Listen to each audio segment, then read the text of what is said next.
મિત્રો આજના વિડીયોમાં વાત કરીશું ઘરે બેઠા ડ્રાઇવિંગ લાયસન્સ કેવી રીતે મેળવવું।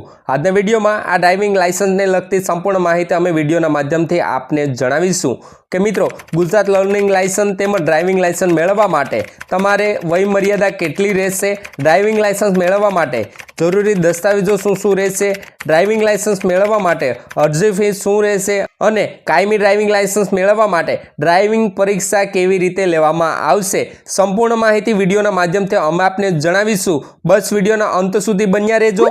ચેનલ પર નવા આવ્યા હોય તો વિડીયોને લાઇક, ચેનલને સબસ્ક્રાઇબ કરવાનું ના ચૂકશો। તો મિત્રો સૌપ્રથમ વાત કરીએ વય મર્યાદાની કે ગુજરાત ડ્રાઇવિંગ લાયસન્સ મેળવવા માટે આપની વય મર્યાદા કેટલી હોવી જોઈએ તેમજ લર્નિંગ લાયસન્સ મેળવવા માટે આપની વય મર્યાદા કેટલી હોવી જોઈએ। તો કે મિત્રો ગિયર વિનાની દ્વિતીય વાહન લાયસન્સ મેળવવા માટે વય મર્યાદા 16 વર્ષ પૂર્ણ કરેલ હોવા જોઈએ તેમજ ગિયર સાથે દ્વિતીય સક્રિય વાહન મોટર કાર, ટ્રેક્ટર અને અન્ય બિન ટ્રાન્સપોર્ટેશન વાહનનું લાયસન્સ મેળવવા માટે 18 વર્ષની વય મર્યાદા પૂર્ણ કરેલ હોવી જોઈએ તેમજ મિત્રો ટ્રાન્સપોર્ટ વાહન માટે વ્યક્તિએ 20 વર્ષની વય મર્યાદા પૂર્ણ કરેલ હોવી જોઈએ। વધુમાં તેણે ધોરણ 8 પાસ કરેલ હોવું જોઈએ તેમજ તેને ઓછા વજન વાહન ચલાવવાનો 1 વર્ષનો અનુભવ પણ હોવો જોઈએ।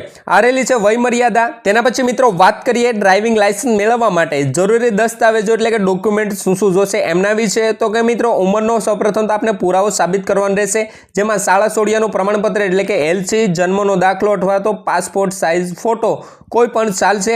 સરનામાના પુરાવાની વાત કરીએ તો જેમાં LC, passport size photo, LIC policy, મતદાન ઓળખપત્ર તેમજ લાઇટ બિલ, ટેલિફોન બિલ, સરનામા સાથે મકાનનો વેરો, સેન્ટ્રલ ગેસ સ્ટેટસ અથવા તો સ્થાનિક સરકારી અથવા તો અરજી કરતા સોગંદનામાના પુરાવા રૂપે રજૂ કરવાનું રહેશે। આટલા ડોક્યુમેન્ટની ડ્રાઇવિંગ લાયસન્સ મેળવવા માટે જરૂર પડશે। તેના પછી વાત કરીએ મિત્રો ડ્રાઇવિંગ લાયસન્સ મેળવવા માટે અરજી ફી શું રહેશે। તો કે મિત્રો લર્નિંગ લાયસન્સ અને ડ્રાઇવિંગ લાયસન્સની ફી એક સાથે જ ભરવાની રહેશે, જેમાં લર્નિંગ લાયસન્સ મેળવવા માટે 50 રૂપિયા ટેસ્ટ ફી અને 150 રૂપિયા વાહન કેટેગરી ડેટા આપવાની જરૂર રહેશે તેમજ સ્માર્ટ કાર્ડ ડ્રાઇવિંગ લાયસન્સ માટે ₹200 અને વાહન શ્રેણી ડીશ 300 રૂપિયા ડ્રાઇવિંગ લાયસન્સ માટે આપવાની જરૂર છે। તેમજ મિત્રો પરીક્ષા પદ્ધતિની વાત કરીએ કે આપની પરીક્ષા કેવી રીતે લેવામાં આવશે। તો કે લર્નિંગ લાયસન્સ મેળવવા માટે કોમ્પ્યુટરથી નોલેજ ટેસ્ટ પાસ કરવાનું રહેશે, જેમાં તમે નીતિ, નિયમ, ટ્રાફિકના નિશાન જેવા વિષયો ટેસ્ટ આપવામાં આવશે એટલે કે પ્રશ્ન પૂછવામાં આવશે તેમજ મિત્રો ટેસ્ટમાં 15 પ્રશ્નો પૂછવામાં આવશે। એ પૈકી તમારા 11 પ્રશ્નોના સાચા જવાબ દેવાના રહેશે। પ્રત્યેક પ્રશ્નનો જવાબ આપવામાં આપને 48 સેકન્ડ જેટલો સમયગાળો આપવામાં આવશે। ટેસ્ટમાં સફળ ન થનાર વ્યક્તિએ 24 કલાક બાદ ફરીથી તે ટેસ્ટ માટે અપીલ કરી શકશે।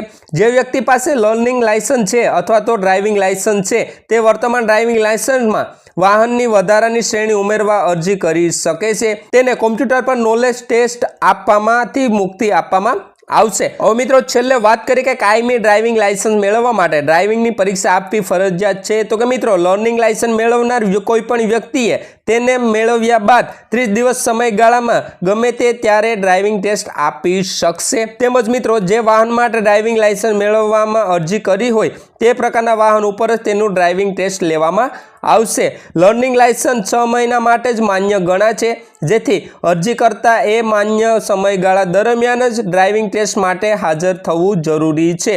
મિત્રો આપની પાસે લર્નિંગ લાયસન્સ આવી જાય તે પછી 30 દિવસ સમયગાળા દરમિયાન આપને ડ્રાઇવિંગ ટેસ્ટ આપી દેવાનું રહેશે।